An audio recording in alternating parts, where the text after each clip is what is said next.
చిన్న ఎగ్జాంపుల్, ప్రతి వ్యక్తికి ఒక ఫేవరెట్ ఫుడ్ ఉంటుంది తెలుసా? ప్రతి ఒక్క వ్యక్తికి నీ ఫేవరెట్ ఫుడ్ ఏంటనగానే ఇంత లిస్ట్ చెప్తారు కొంతమంది కొన్నే చెప్తారు. దాని అర్థం ఏంటో తెలుసా? వాళ్ళు ఆ ఫుడ్ని టేస్ట్ చేసినప్పుడు అది వారికి నచ్చింది. ఆ ఫుడ్ యొక్క రుచిని వారు చూసినప్పుడు అది వారికి నచ్చి దానిని వాళ్ళు ఫేవరెట్ ఫుడ్గా పెట్టుకున్నారు. ఇన్ ద సేమ్ వే నువ్వు రుచి చూసి యెహోవా ఉత్తముడు అని తెలుసుకున్నప్పుడు, నీ దేవుడు నిజంగా నమ్మదగినవాడు, నీ దేవుడు నిజంగా గొప్ప దేవుడు, నీవు ఆరాధిస్తున్నటువంటి దేవుడు శక్తిమంతుడు, పరిశుద్ధుడు, సర్వ సైన్యములకు ఆయన అధిపతి అని నువ్వు ఎప్పుడైతే దేవుని గురించి తెలుసుకుంటావో అప్పుడు ఆటోమేటిక్గా నీ హృదయంలో ఆయన ఎడల ఒక ప్రేమ కలుగుతుంది. వాళ్ళు ఇల్లు చెప్పే మాటలు కాదమ్మా, నువ్వు వ్యక్తిగతంగా బైబిల్ చదువుతున్నప్పుడు నీకు ఒక ప్రత్యక్షత దొరకాలంట. దేవుడు హృదయము ఇది. నువ్వు వాక్యం చదువుతున్నావంటే వాక్యములో భద్రముగా దాచబడి ఉన్నటువంటి యేసయ్య మనస్సు నీ కంటికి నా కంటికి కనబడినప్పుడు ఆయన తెలుస్తాడు. ఆయనను మనం టేస్ట్ చేస్తాం, ఆయన్ని మనం ఎక్స్పీరియన్స్ చేస్తాం. అప్పుడు మనం పట్టుకుంటాం ఆయన నమ్మదగిన వాడు, అందుకు నేను ఆయన ప్రేమిస్తాను. అసలు దేవుడు తన ప్రేమను నీకు ఎలా కనపరిచాడు? తనకొక్కగానొక్క కుమారుడైన యేసయ్యను, అద్వితీయ కుమారుడైన యేసయ్యను ఈ లోకంలోకి పంపించి తన ప్రేమను నీ ఎడల నా ఎడల వెల్లడిపరిచాడంట. అంటే ఏంటి? నిన్ను నేను ఎంతగా ప్రేమిస్తున్నానంటే నీ కోసము నా ప్రాణాన్ని ఇవ్వటానికి కూడా నేను సిద్ధమని యేసయ్య సిలువలో తన ప్రాణాన్ని ఇచ్చి తన ప్రేమను వెల్లడి చేశాడు. అంత ప్రేమ చూసి కూడా మనం ఇంకా ఆయన తిరిగి ప్రేమించలేకపోతున్నామంటే అర్థం ఏంటో తెలుసా? We don't have any revolution about the love of God. మనకు ఒక ప్రత్యక్షత లేదు, ఆయన ప్రేమను గురించిన ప్రత్యక్షత లేదు, ఆయన పరిశుద్ధతను గురించిన ప్రత్యక్షత లేదు. వాక్యం తెలిస్తే సరిపోదమ్మా, వాక్యమై ఉన్న దేవుడు కూడా తెలియాలి. కీర్తనకారుడు అంటున్నాడు, రుచి చూసి యెహోవా ఉత్తముడని తెలుసుకో. నువ్వు తెలుసుకున్న దాన్ని బట్టి ఆయన యందు ఆనందించు. మనలో చాలా మంది ఒకటే థింగ్ ఏంటో తెలుసా? థింగ్ ఆశీర్వాదం. నన్ను దీవించు. దాని గురించి ప్రార్థన చేయదనట్లే. ఎందుకంటే మనలో చాలా మంది కూడా అపవాది చేత కొట్టబడుతూ దీవెనకరమైన జీవితాలు జీవించలేకపోతున్నారు. నేను దాన్ని వ్యతిరేకించట్లా. We need God's blessing, but we need God more than any blessing from God. దేవుని దగ్గర నుంచి వచ్చే ఆశీర్వాదాలు అన్నిటికంటే ఎక్కువగా మనకు దేవుడు కావాలి, దేవునితో సహవాసం కావాలి, దేవునితో కలిసి నడవటం నేర్చుకోవాలండి క్రైస్తవుడు అంటే. యేసయ్య మనల్ని ఒక రోబోట్ లాగా చేసేసి నువ్వు నా మాట ఇలా వింటే నేను ఆశీర్వదిస్తా, లేకపోతే నేను శపించేస్తా అంతే అలా అన్నట్లా మనతో సహవాసం చేయాలనుకుంటున్నాడు, మనతో కలిసి నడవాలనుకుంటున్నాడు, మనతో మాట్లాడాలనుకుంటున్నాడు, మనకు కొన్ని విషయాలు తెలియపరచాలనుకుంటున్నాడు. దేవుని వాక్యం ఏమని సెలవిస్తుందో తెలుసా? ఇర్మీయా గ్రంథంలో, నీవు నాకు మొరపెట్టుము, నేను నీకు ఉత్తరం ఇస్తాను, అప్పుడు నీవు గ్రహింపలేని గొప్ప సంగతులను నేను నీకు తెలియపరుస్తాను అన్నాడు. God wants to do a fellowship with us. దేవుడు నీతో నాతో ఒక సహవాసము చేయాలి అని ఆశపడుతున్నాడు. ప్రతిరోజు ఆదాము అవ్వను చేసిన తర్వాత దేవుడు సాయంకాలమున చల్లటి పూట వారి దగ్గరికి వచ్చి వారితో మాట్లాడుతూ వారితో సహవాసం చేస్తూ, ఆదాము ఈరోజు ఏం చేసావు, ఏం పనులు చేసావు, దేవునికి తెలియక కాదు. God knows everything, but still God wants to talk to his people. ఆయన మనుషులు మనతో మాట్లాడటం దేవునికి ఇష్టం, మనతో సహవాసం చేయటం దేవునికి ఇష్టం. వారితో కలిసి నడిచాడు. అలా చేస్తున్నప్పుడే, ఆ సహవాసం చేస్తున్నప్పుడు ఒకరోజు వీళ్ళు దరిద్ర పని చేయటం వల్ల ఆదాము ఎక్కడున్నావు అని వేసి అడుగుతుంటే వీళ్ళిద్దరూ భయంతో చెట్టు చాటును దాక్కుని ఉన్నారు. ఎందుకో తెలుసా? ఆయన స్వరము వినగానే వీరికి భయము కలిగింది. ఎందుకు? వీరు పాపం చేశారు కాబట్టి, వీరు పాపములు జీవించారు కాబట్టి. లిసన్, మనం పాపము చేస్తుంటే దేవుని స్వరము వినలేం. మనం పాపములు జీవిస్తూ ఉంటే దేవుని మాటలు మనకు అర్థము కావు. అందుకే పాపాన్ని విడిచిపెట్టు ఈ లోకము, నీ వ్యర్థ ప్రవర్తనను విడిచిపెట్టు ఈ లోకములో. దేవుని యొక్క వాక్యం మనతో మాట్లాడుతుంది. హానోక్ అని ఒక వ్యక్తి ఉన్నాడు బైబిల్లో.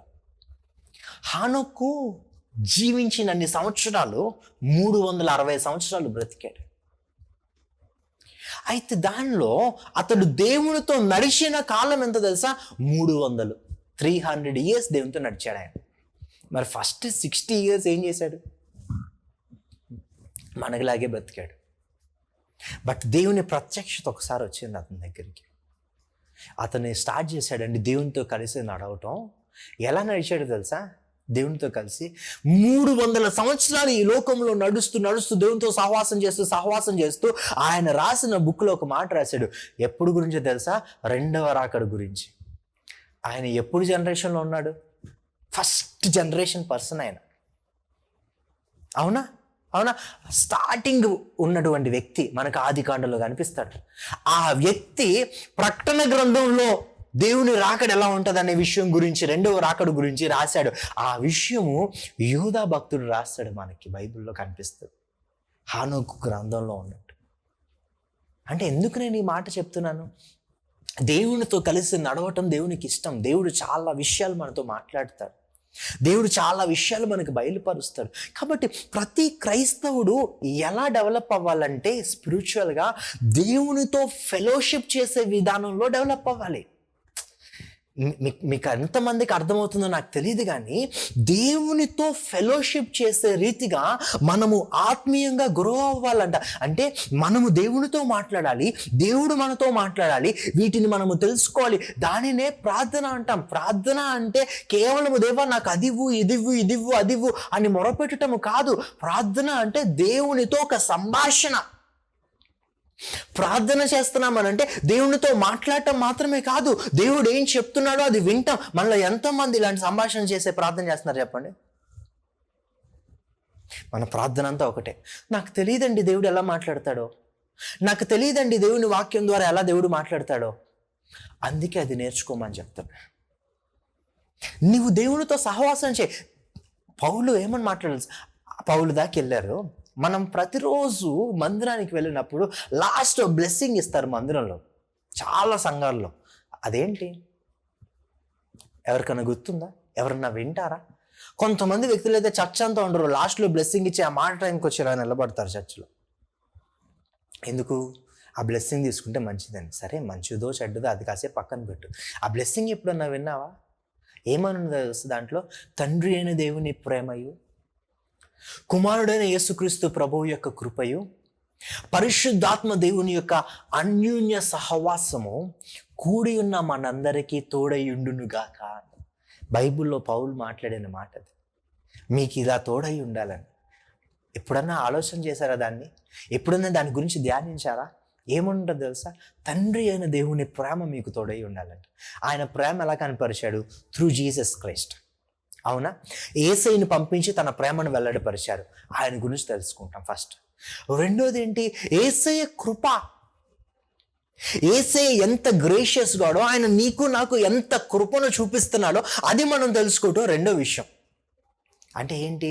ఆయన కృప అంటే అర్హత లేని ఒక వ్యక్తికి దేవుడు సిద్ధపరిచిన వాటిని అనుగ్రహించు. అర్హత లేదు, యోగ్యత లేదు, బట్ స్టిల్ గాడ్ ఇచ్చే బ్లెస్సింగ్ అతనికి ఇస్తాడు. ఎందుకంటే it is all because of his grace. అది కృప.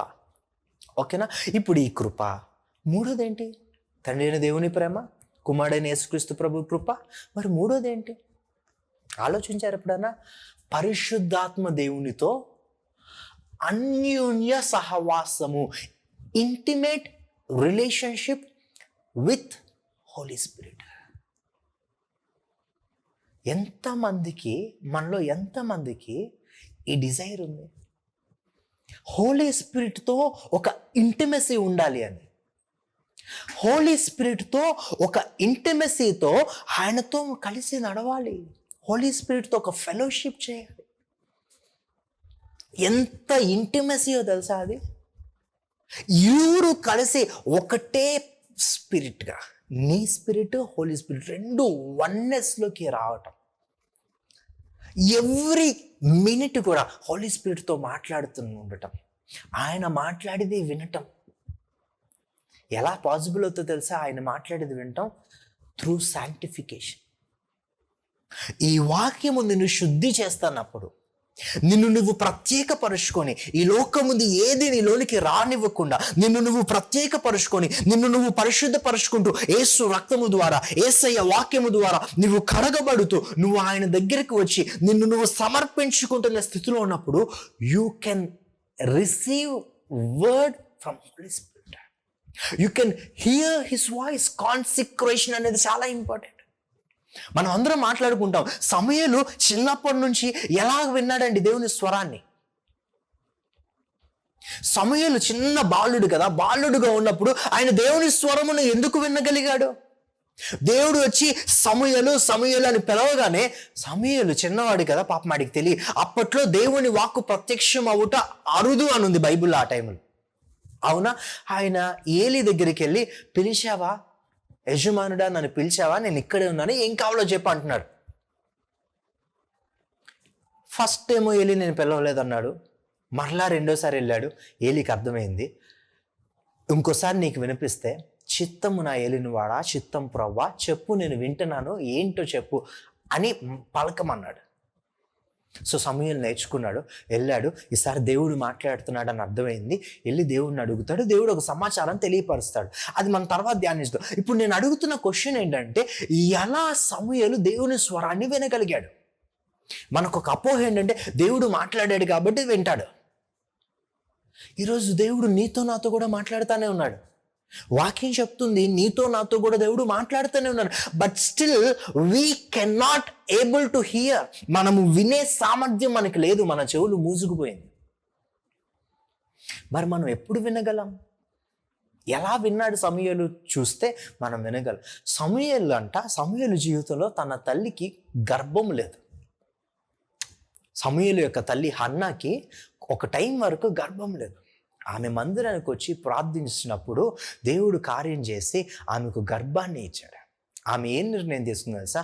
నీవు నాకు గర్భాన్ని ఇస్తే ఆ కుమారుణ్ణి నీ కొరకు ప్రతిష్ఠిస్తా, నీ మందిరంలోనే పెంచుతా, నీ మందిరంలో ప్రతిష్ఠిస్తా అని చెప్పింది హన్నా. సేమ్ అదే రీతిగా పుట్టాక పాలు విడిచేంత వరకు ఆయన్ని అక్కడ ఉంచి తనతో పాటు ఉంచుకొని తీసుకొచ్చి మందిరంలో పెట్టింది. ఇంకా అప్పటి నుంచి సమూయేలు మందిరంలోనే ఎదుగుతున్నాడు ఏలి దగ్గర. అంటే ఇది ఎందుకు నేను చెప్తున్నా తెలుసా? He consecrated his life in the temple of God. సమూయేలు తన యొక్క తన యొక్క జీవితాన్ని మొత్తాన్ని మందిరములోనే ప్రతిష్ఠించుకున్నాడు. ఈరోజు నీవు సత్యమందు నిన్ను నువ్వు ప్రతిష్ఠించుకుంటే, సత్యమునందు నిన్ను నువ్వు ప్రతిష్ఠించుకుంటే దేవుని స్వరాన్ని నువ్వు వినగలవు. ఎందుకంటే శాంక్టిఫికేషన్, కాన్సిక్రేషన్ అంటే నిన్ను నువ్వు ప్రత్యేకపరుచుకుంటున్నావు. దేనికోసం? నేను ఈ పని కోసమే నియమించబడ్డాను. సమూయేలు దేవుని మందిరంలో ఉండి, దేవుని మందిరంలోనే నేను ఇంక ఉంటాను, నా జీవితం అంతా ఇక్కడే దేవుని మందిరంలోనే తను కాన్సిక్రేట్ చేసుకుంటున్నప్పుడు దేవుడు వచ్చి సమూయేలుతో మాట్లాడి తనను ఒక ప్రవక్తగా నియమించాడు. అంటే ఏంటి? దేవుడు సమూయేలుకి చెప్పిన ప్రతి మాట సమూయేలు జనులకు చెప్తున్నాడు. ఒక స్టేట్మెంట్ లాస్ట్లో ఏమో తెలుసా? సమూయేలు చెప్పిన మాటల్లో ఒక్కటి కూడా తప్పిపోలేదు. అంత ఎక్కువగా దేవుని స్వరం తెలుసుకున్నాడు సమూయేలు. ఈరోజు నేను నీతో చెప్తున్న మాట, దేవుని మాట ఏంటో తెలుసా? దేవుని సత్యమందు నువ్వు ప్రతిష్ఠించబడు. సత్యమందు ప్రతిష్ఠించబడటం ఏంటి? యేసే మాట్లాడుతున్నాడు, నేను మిమ్మల్ని సత్యమునందు ప్రతిష్ఠిస్తున్నాను. అంటే అర్థం ఏంటో తెలుసా? సత్యముతోనే నువ్వు నింపబడు. అంటే దేవుని వాక్యముతోనే నింపబడు. అబద్ధమైనవి ఏవి నీ లోపలికి రానియద్దు. అబద్ధమైనది ఏది నీ అంతరంగంలోనికి రానియద్దు. వన్ ఫోకస్ నీకు ఉండాలి, వన్ టార్గెట్ నీకు ఉండాలి. అదేంటో తెలుసా? సత్యముతో నీ మైండ్ ఫిల్ అవ్వాలి. దేవుని వాక్యముతో నీ మైండ్ అంతా ఫిల్ అయి ఉండాలి. దేవుని వాక్యంతో నీ హృదయం అంతా ఫిల్ అయి ఉండాలి. అంటే దేవుని వాక్యం వినటానికి మాత్రమే నేను కాన్సిక్రేట్ చేసుకుంటున్నాను. కాన్సిక్రేట్ చేసుకోవడం అంటే దాన్ని ఆ పని కోసమే ఉపయోగించుకోవడం. ప్రత్యేకపరుచుకోవడం అంటే ఆ పని నిమిత్తమే. అలాగే నీ జీవితాన్ని నేను వాక్యం నిమిత్తమే, వాక్యము కొరకే, వాక్యముతోనే నేను నింపబడతాను. లోకంలో చెప్పే అబద్ధపు మాటలు నాకు వద్దు, నేను వినను. అలా నిన్ను ప్రతిష్ఠించుకుంటే నీ చెవులతో వ్యర్థమైన మాటలు ఏవి నేను విన్నా. కొంతమంది చెప్తారు సోది ముచ్చట్లు, ఎంత ఇదిగా చెప్తారో తెలుసా? ఆ మాటలన్నీ వింటాం, మనకు ఆనందం ఆ మాటలు వింటాం. కొంతమంది గాసిప్స్ చెప్తారు, ఆ గాసిప్స్ వింటామంటే మనకి ఇష్టం. కొంతమందికి బూతు స్టోరీలు వింటామంటే ఇష్టం. కొంతమందికి లోక సంబంధమైన ఆ మ్యూజిక్, ఆ మాటలు వింటామంటే ఇష్టం. అన్ని నీ ఇయర్స్తో వాటిని ఫిల్ చేసుకుంటూ వాటిని ఒక ఇన్పుట్లా నీ ఇయర్ లోపలికి తీసుకుంటున్నప్పుడు ఎలా దేవుని వాయిస్ నీ లోక వెళ్తుంది? ఎలా దేవుని మాట నీలోనికి వెళ్తుంది? ఒకసారి ఆలోచించు. Consecrate your years, consecrate your eyes, consecrate your mouth, consecrate your body, everything. నిన్ను నువ్వు ప్రతిష్ఠించుకో సత్యమునందు. సత్యముతోనే నువ్వు నింపబడు. నీ జీవితం ఎలా మారిద్దో ఒకసారి చూడు. నేను చెప్తున్న మాట, చాలా మందికి ఈరోజు ఇలాంటి డిజైర్ ఉండదు. సత్యమునందు నన్ను నేను ప్రతిష్ఠించుకొని, సత్యమునందు నేను సత్యముతో నింపబడాలి, దేవుని వాక్యముతో నేను నింపబడాలి, ఆ శక్తి నాకు కావాలి, వాక్యములో ఉన్నటువంటి ఆ అభిషేకము నాకు కావాలి, వాక్యముతో నేను నింపబడి ఆత్మపూర్ణుడిగా నేను ఈ లోకంలో జీవించాలి అనేటటువంటి ఆశ చాలా మందికి ఉండదు. వారి ఆశ అంతా లోక సంబంధంగానే ఉంటుంది. నువ్వు దేవుని స్వరము వినటము నేర్చుకోవాలంటే ఫస్ట్ కాన్సిక్రేట్ యువర్ సెల్ఫ్. నిన్ను నువ్వు ప్రత్యేకపరుచుకో, నిన్ను నువ్వు ప్రతిష్ఠించుకో. ఏ మ్యూజిక్, లోక సంబంధమైన మ్యూజిక్ ఏది లోపలికి రానియద్దు. మనలో చాలా మంది అది వింటే తప్పేంటండి, సినిమా చూస్తే తప్పేంటి, ఆ పాటలు వింటే తప్పేంటి? ఇక్కడ తప్పు ఒప్పు కాదు. నిన్ను నువ్వు కాన్సిక్రేట్ చేసుకున్నప్పుడు అది లోపలికి రానియద్దు. అది లోపలికి వస్తే ఏమవుతుంది తెలుసా? నీ మైండ్ని స్పాయిల్ చేస్తుంది, కంటామినేట్ అవుతుంది నీ మైండ్. అర్థమైందా? ఇప్పుడు మంచి స్వీట్ నువ్వు చేసుకున్నావు ఇంట్లో, దాని లోపలికి పాడైపోయిన స్వీట్కి సంబంధించింది ఏదన్నా వేస్తావా? ఏమవుతుంది అప్పుడు? కంటామినేట్ అవుతుంది కదా, స్పాయిల్ అవుతుంది కదా. ఫుల్గా మొత్తం స్పాయిల్ అవుతుందా, కొంచెం స్పాయిల్ అవుతుందా? చెప్పండి అమ్మా. ఇన్ ద సేమ్ వే మన జీవితంలో కూడా మనం అంత జాగ్రత్తగా జీవించి లాస్ట్ ఒక చిన్న పాపపు ఆలోచన లోపలికి అలౌ చేసి దాంతో డ్వెల్ చేస్తూ ఉంటే ఏమవుతుందో తెలుసా? ఇన్స్టెంట్ మన లోపలికి రిసీవ్ చేసుకుందంతా కంటామినేట్ అయ్యే అవకాశం ఉంటుంది. అందుకే ఏ రీతిగా నువ్వు పాడవకుండా అపవిత్రతను లోపలికి రానియద్దు. పరిశుద్ధంగా నువ్వు జీవించాలి అని అంటే వాక్యంతోనూ నువ్వు నింపబడు. ఒక దైవజనుడు ఉన్నాడంట, ఆయన పేరు నాకు తెలియదు, కానీ ఆయన ఒకరోజు ఒక దైవజనుడు దేవుని నామమున గొప్ప కార్యాలు చేసిన వ్యక్తి. ఒక వ్యక్తి అంట తన ఇంటి దగ్గరికి వచ్చి తలుపు కొట్టి లోపలికి వస్తుంది. లోపలికి వచ్చేటప్పుడు ఆ కాలంలో న్యూస్ పేపర్ని ఇలా చేతిలో ఇక్కడ పెట్టుకొని ఒక గొడుగు పట్టుకొని లోపలికి నడుచుకుంటూ వస్తున్నాడంట బెల్లి కొట్టి. ఆ దైవజనుడు డోర్ ఓపెన్ చేసి, నీ చేతిలో ఏంటదని అడిగాడు. ఇదేంటి న్యూస్ పేపర్, అది ట్రూత్ కాదు, అది నా ఇంట్లోకి రావటానికి నాకు ఇష్టం లేదు, నువ్వు నా ఇంట్లోకి రావాలంటే దాన్ని బయటే పెట్టేసిరా. ఒక దైవజనుడు చెప్పినప్పుడు విన్నా నేను ఈ మాట. జాగ్రత్తగా ఆలోచన చేయండి, ఎందుకు ఈ మాట చెప్పా ఒకసారి ఆలోచన చేయండి. వరల్డ్ న్యూస్ కూడా లోపలికి ఎలౌ చేసుకోకుండా తనను తాను కాన్సిక్రేట్ చేసుకున్నాడు. అందుకు చెప్తున్నా, లోక సంబంధమైన ఏ విషయము నీ మైండ్లోకి ఎంటర్ అవ్వకూడదు. అలా నువ్వు కాన్సిక్రేట్ చేసుకొని, అంటే ఏం తెలుసుకోకూడదండి లోకంలో ఏం జరుగుతుందో, ఎప్పుడు వర్షాలు అయి కాదు నేను చెప్పేది. ఎప్పుడు వర్షం పడుతుందో వాతావరణం గురించి తెలుసుకోవాలనో, దాని గురించి దీని గురించి నేను చెప్పేది అది కాదు నాన్న. నా మాట ఏంటంటే, ఫిల్ అవ్వద్దు వాటితో. సమాచారం తెలుసుకోవటం వేరు, సమాచారంతో నింపబడి ఉండటం వేరు. అంగీకరిస్తావా నేను చెప్పింది? సమాచారాన్ని తెలుసుకోవటం వేరు, సమాచారముతో నింపబడటం వేరు. ఇప్పుడు ఫర్ ఎగ్జాంపుల్ మనకి ఏదన్నా ఒక బయట ప్రస్తుతం ఉన్న పరిస్థితుల్లో ఏదన్నా ఒక కొత్త వైరస్ వచ్చింది అని మనం వింటున్నాం కదా. ఇప్పుడు దీని గురించి విని వచ్చిందా ఏదో ప్రాబ్లం, సరే చూద్దాం అని పక్కన పెట్టేసి మన ఫోకస్లో మన వాక్యంతో మనం నింపబడుతున్నాం, తప్పు లేదు. దీన్ని సమాచారం తెలుసుకోవటం అంటారు. ఇప్పుడు అవునా, ఏంటా వైరస్, అసలు ఎలా వచ్చింది, ఎక్కడి నుంచి వచ్చింది, ఎవరికి వచ్చింది, ఎంతమందికి వచ్చింది, ఎన్ని కేసులు వచ్చినాయి అని కూర్చొని ఇక యూట్యూబ్లో దాని గురించి వింటా ఉంటాం, స్క్రోల్ చేస్తూ అన్నీ తెలిసేసుకుంటాం. ఎంత టైం అయిపోయిందో తెలుసా అక్కడ? మన టైం అంతా వృధా. కొన్ని తెలుసుకున్న ఇన్ఫర్మేషన్ ఏమన్నా నీకు జీవం ఇస్తుందా? ఇవ్వదు. బట్ ఇన్ఫర్మేషన్ అంతా తెలుసుకుంటాం. అలా నేను ఒక ఎగ్జాంపుల్ చెప్పా. అలా చాలా విషయాలు మనం అలాగే తెలుసుకుంటూ మన రిసీవ్ చేసుకునేదంతా కూడా వరల్డ్ ఇది ఉంటున్నప్పుడు నువ్వు కాన్సన్ట్రేట్ చేసుకుంటున్నట్టు కాదు. ఆమేన్. నేను చెప్తున్నా, మాట్లాడుతున్నా. ఇన్ ద సేమ్ వే నీ జీవితంలో నీవు రిసీవ్ చేసుకోవాల్సిన ఇన్పుట్ వర్డ్ ఆఫ్ గాడ్, దీనితో నువ్వు ఎక్కువ ఫిల్ అవుతూ ఉంటున్నప్పుడు నీకు ఆటోమేటిక్గా ఏం తెలియటం స్టార్ట్ అవుతుంది. ఏమి వస్తుంది నీకు ఆటోమేటిక్గా అంటే దేవుని స్వరము వినగలిగే సామర్థ్యము నీకు అనుగ్రహించబడుతుంది. అందుకు చెప్తున్నాను, నువ్వు ఆయనతో ఫెలోషిప్ చేయాలి అనే ఉద్దేశం నీకుంటే, ఆ డిజైర్ నీకుంటే, ఫస్ట్ నువ్వు కాన్సన్ట్రేట్ చేసుకొని ఆయన స్వరం వింటూ నీవు ఆయనతో మాట్లాడుతూ ప్రార్థనలో ఎదుగుతూ వాక్యము ధ్యానించుట ఎదుగుతూ నీవు ఈ లోకంలో జీవిస్తే అప్పుడు నీవు పరిశుద్ధత అనేది ఎలా ఉంటుంది, దానిలో ఉన్న ఆనందం ఏంటి, దాన్ని నేను ఎలా పొందుకోవాలి, దానిలో నేను ఎలా జీవించాలి, ఇవన్నీ నీకు అర్థమవుతాయి. ఇవేం చేయకపోతే ఎంత చెప్పినా ఏమీ అర్థం కాదు. కాబట్టి ఒకటి జాగ్రత్తగా చేయటం నేర్చుకో. ఏంటంటే వాక్యముతో నువ్వు నింపబడాలి, నీ హృదయము దేవుని మాటలతో నింపబడాలి.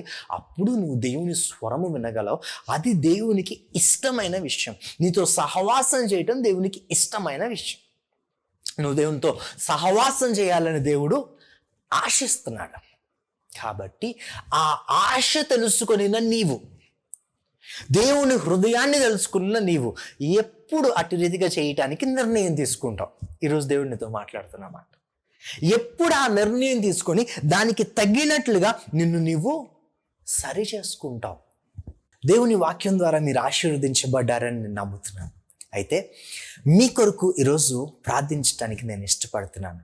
మీరందరూ కూడా ప్రతి విషయంలో వర్ధిల్లుతూ దేవునిలో ఎప్పుడు ఆనందించాలి అని చెప్పి, శారీరకంగా ఆరోగ్యంతో మీరు ఉండాలని చెప్పి మీ కొరకు ఒక చిన్న ప్రార్థన చేయడానికి ఇష్టపడుతున్నాను. మీరు ఏకీభవించి ప్రార్థన చేస్తే దేవుని ఆశీర్వాదాలు పొందుకుంటారు. మీరున్న స్థలంలోనే కళ్ళు మూసుకొని నాతో ప్రార్థన చేస్తారా?